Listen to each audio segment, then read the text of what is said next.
అండి అంటాడు. ఆఖరణ ప్రాణం పోయాక వెనక వచ్చేవాళ్ళు ఎవరు రారు అని తన శరీరమే కాలిపోతుంటే చూసుకుని ఏడుస్తాడు. చీకటి పడిపోతే అయ్యో ఓపికన్నప్పుడు ఒక్క రోజు గుడికి వెళ్ళలేదురా, ఓ ప్రవచనం వినలేదురా, ఓ ప్రదక్షిణం చేయలేదురా, ఓ పూజ చేయలేదురా అని అప్పుడు ఏడుస్తూ ఉంటాడు. ఎవరు ఊరుకోబెట్టేవాళ్ళు ఎవరు ఉండరు. అప్పుడు అక్కడ ఎవరూ లేకపోతే చచ్చిపోయిన వాడు ఏడిచి 1000 మాటలు చచ్చిపోతారని నేనున్నాను, ఏడవకురా, ఇంకో శరీరం ఇస్తానని చెప్పడానికి అక్కడ కూర్చున్నాను పార్వతి అన్నాడు.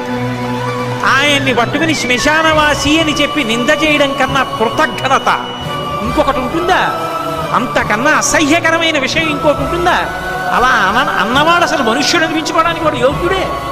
కాబట్టి అందుకు కూర్చున్నాను పార్వతి, అంతేకాని నాకు సరదా పుట్టి శ్మశానానికి వెళ్ళి కూర్చోలేదని చెప్పాడు.